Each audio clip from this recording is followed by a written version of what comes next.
I learned over the weekend, or I learned the other day that someone I used to work with died over the weekend. And that kind of thing is always a jolt to the system, even if, as in this case, I hadn't talked to the guy in like 23 years. I think last time I would have talked to him would probably be 1998. We didn't really get along at all. In the end, we weren't even talking to each other. And but that said, he was largely responsible for getting me the job at Time Warner.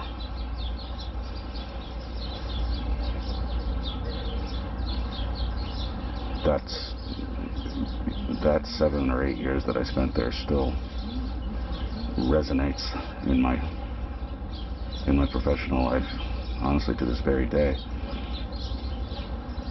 So I pay respects in that sense, but it wasn't COVID. It was a heart attack. This dude was only a couple of years older than me. So I don't know what other conditions he might have had or anything, but it seemed, from what I heard, is pretty unexpected. I knew a guy who I'd known through grade school and high school who had died of a heart attack. That was like maybe 7 or 8 years ago. I guess you just never know when your last day is coming.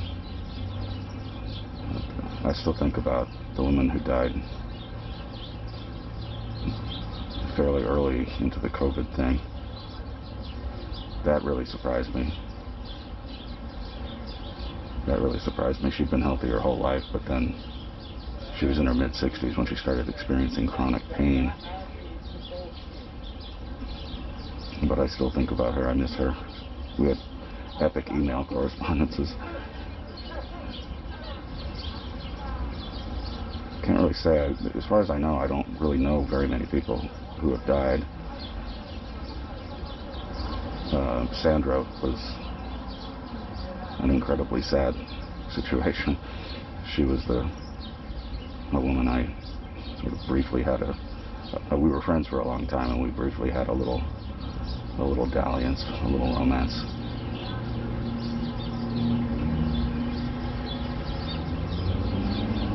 Just gives you something to think about, I guess.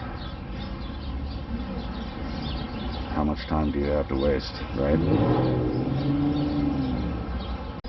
Of course, both my parents died, well, duh, right? And my grandmother. Those are the only 3 funerals I've ever been to. My parents and my grandmother. No, that's not true. How could I forget Don? Don was a pianophile. He played reasonably well, but he was really more of a musicologist, and he wrote program notes for LP records and CDs. We had a Sorabji connection. He actually knew Sorabji and was a huge advocate of his music. I attended his funeral at Maple Grove Cemetery. It reminds me, like, there was a time I used to be part of a bar scene, best bar scene I've ever been a part of, by the way, and I'm still in contact with a lot of those folks through Facebook.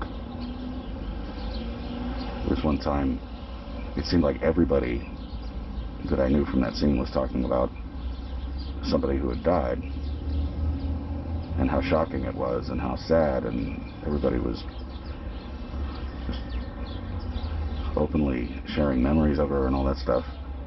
And I had to ask a friend of mine from that scene, who the hell are they talking about? And my friend had no idea. Neither of us had any idea who they were talking about, but we wanted to know who she was. We wanted to be part of this group grieving thing. You know, we wanted to grieve with everybody else, or it seemed that way. And maybe that's self-absorbed, or I don't know how you describe that, but it was a strange feeling to want to feel the sadness that everybody else was feeling for somebody that we probably should have known. It seemed everybody knew her, but we had no idea who she was. And we wanted to grieve with everybody else, but we just felt it was inappropriate.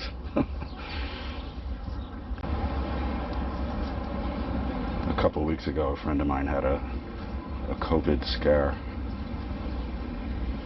He's been hyper vigilant about quarantine and distancing since day one, before most of us were even aware of it or taking it seriously, because he has all kinds of underlying conditions that would make an infection a very troublesome thing. But in the moment of him freaking out about thinking he had it, he sent me an email with a bunch of his passwords and the announcement that he wanted me to have all his computer stuff if he goes before me.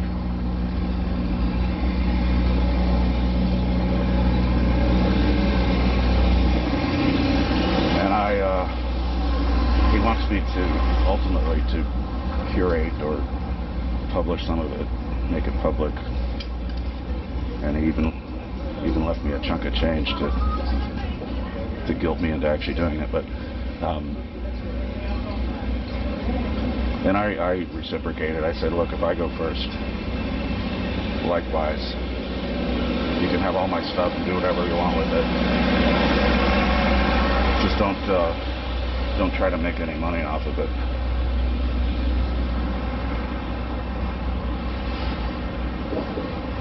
So we have to put it in writing, but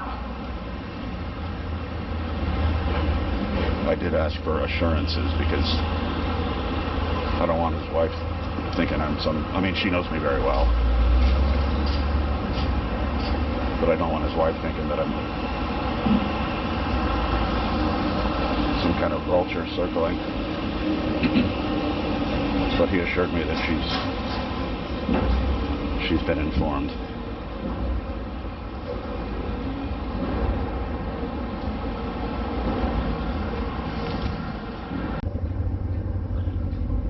The problem with me bequeathing all my stuff, all my hard drives and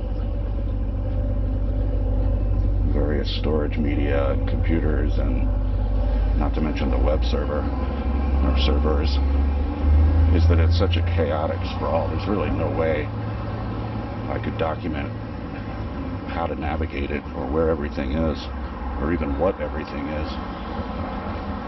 I've accumulated so much stuff. I'm a digital hoarder, I guess, but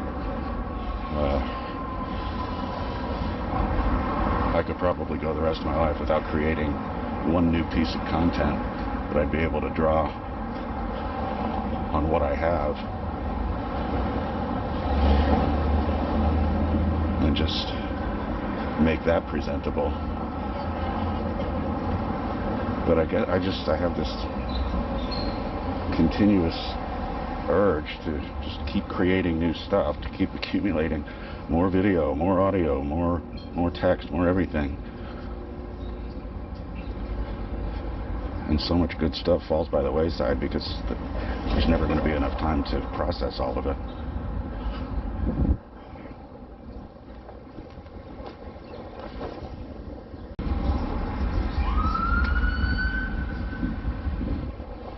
So who else do I know that's died? Well, how could I forget Carrie? I didn't forget. I was just thinking about her last night, actually. That was a horribly sad circumstance. I think she was 23. It was scleroderma, which I think caused her to develop pneumonia, or I should really remember this, but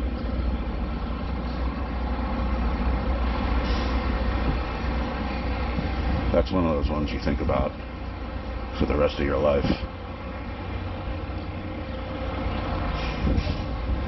Here you go. Oh wow, my payphone radio card is still here. I haven't been here in probably a month.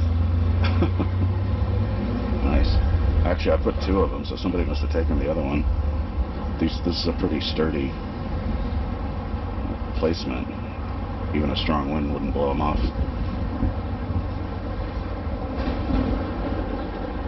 But I knew Carrie pretty well. At least I thought I did. But did not see that coming. Nobody did. She was a photographer, and I recently learned a pretty gifted poet.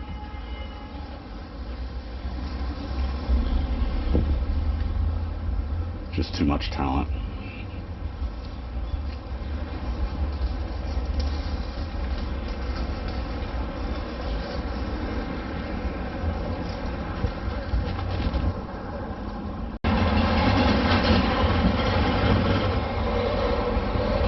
One thing about Carrie, when it happened, when word got out,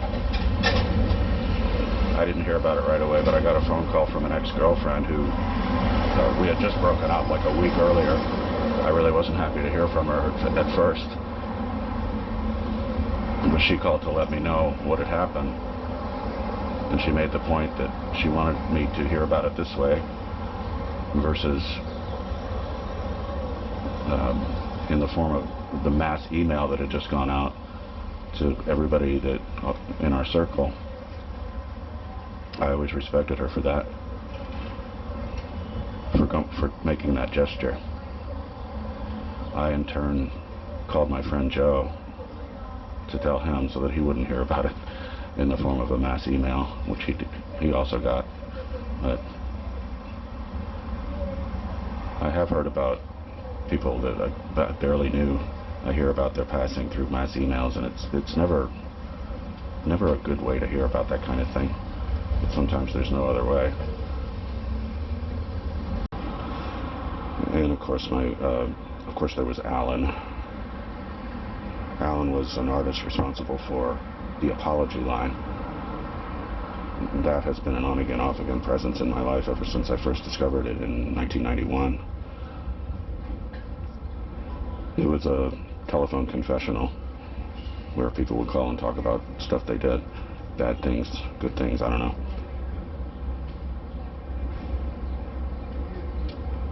But I became involved in the project, and it held way too much influence over me for way too long.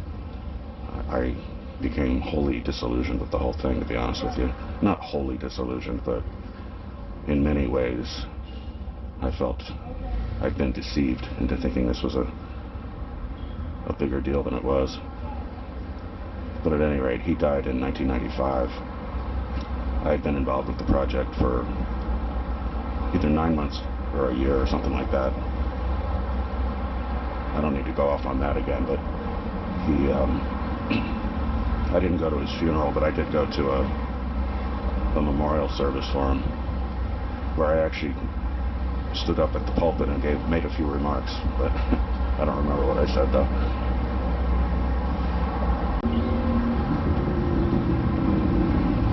I think the most memorable incident involving being informed that somebody I used to know had died came when I was at Time Warner. I had just hired somebody, and we were just making introductory conversation, and I already knew his work history because I hired him, but I was telling him a little bit about my work history and other places I'd been. I mentioned that I used to work for a woman named, I'm not going to say her name, and when I said her name, his face lit up. He was positively beaming, and he said, she was the best friend I ever had. She was my best friend in New York. And with that, I felt a bit of Schadenfreude rise up. I was thinking, she had been my boss, but she fired my ass. And I was just imagining, I wasn't going to say anything, but I was imagining her reaction when her best friend tells her that the guy you fired is now a director at Time Warner. Such a puny thought to have, but those thoughts were quickly squashed. In his next breath, he said, "I was with her when she died. I was holding her hand."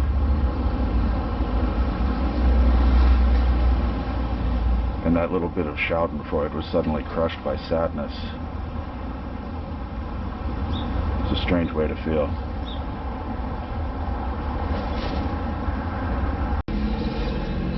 And just one last one for my dead friends and acquaintances roll call. Leslie was an early web personality. She was doing personal websites and stuff. At the same time I got on board with it, like 94 or 95. I got on the internet in 93, but didn't do anything meaningful on the www until 94, 95. But I spent a good amount of time with her, actually, and she was a really interesting person. She was a good writer and a painter who lost hundreds and hundreds of her paintings to an apartment fire. And she never really got over that. But last time I saw her was at a poetry reading where she read a few of her poems. It was probably 97, 96 maybe. She was enormous. She probably weighed over 300 pounds, and I wouldn't have mentioned that except that when she took the stage that night, the place was totally silent, and you could hear the stage floor creaking under her weight. And there was a bit of a titter about the crowd, which was kind of rude, but what can you do? But she acknowledged it, and she said, "Yeah, I look like someone you'd meet on the internet, right?" And that got a laugh. Because in the early days of the internet, everybody was a creep, right? And I said that would be the last one, but I will add that I learned not too long ago that a priest who had been a huge presence in my life, I learned that he died. And I was happy to hear it.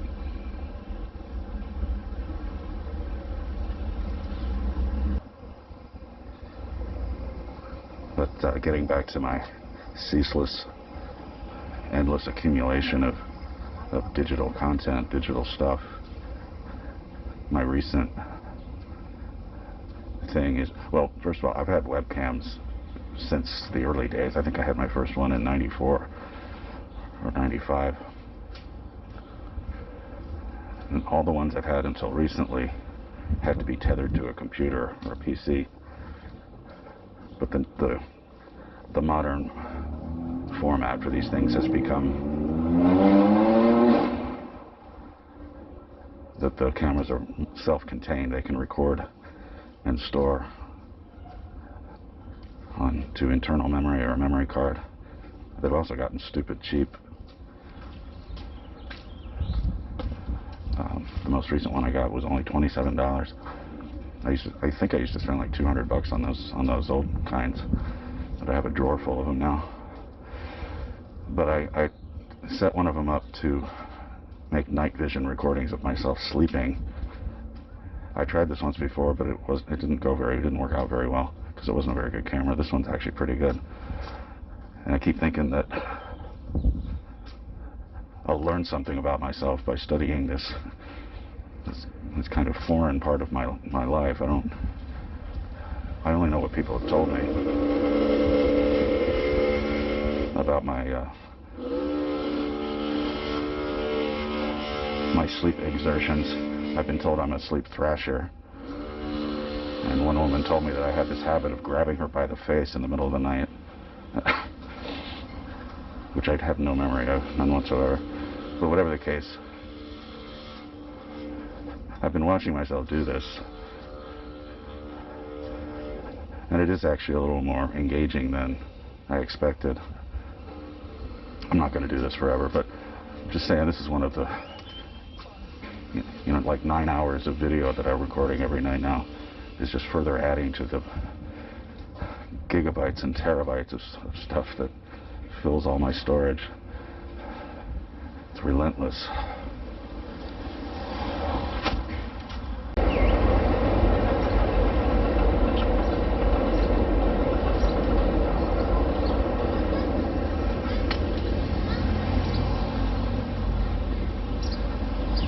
So a key question I'm confronting now with this discussion between my friend and I is, where does it all go? Where does all my stuff go? What gets destroyed? What remains private? I don't know. I discovered recently that archive.org seems to have no limit on what you can dump there. They don't seem to ask a lot of questions, but the interface is extremely primitive compared to other things, but I'm not complaining. I think I've done some stuff that is worthy of historical, of being on the record, and archive.org, or bills itself is that kind of thing. Like keeper of the ephemera and the not so ephemera. I've made hours and hours of video of myself masturbating with the intent of making a serious documentary about the subject.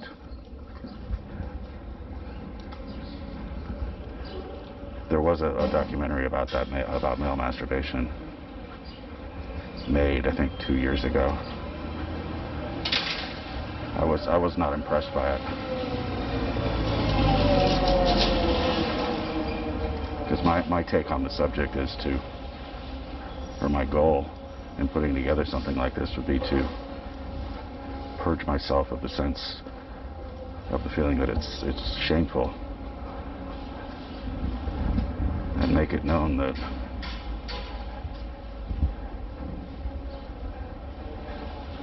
it's an acceptable behavior. But do I want that to be made public? Well, in the spirit of masturbation itself, maybe not. I'd rather, like, it would make more sense, given the subject matter, for it to be my little secret. Well, these are the things that I'm thinking about.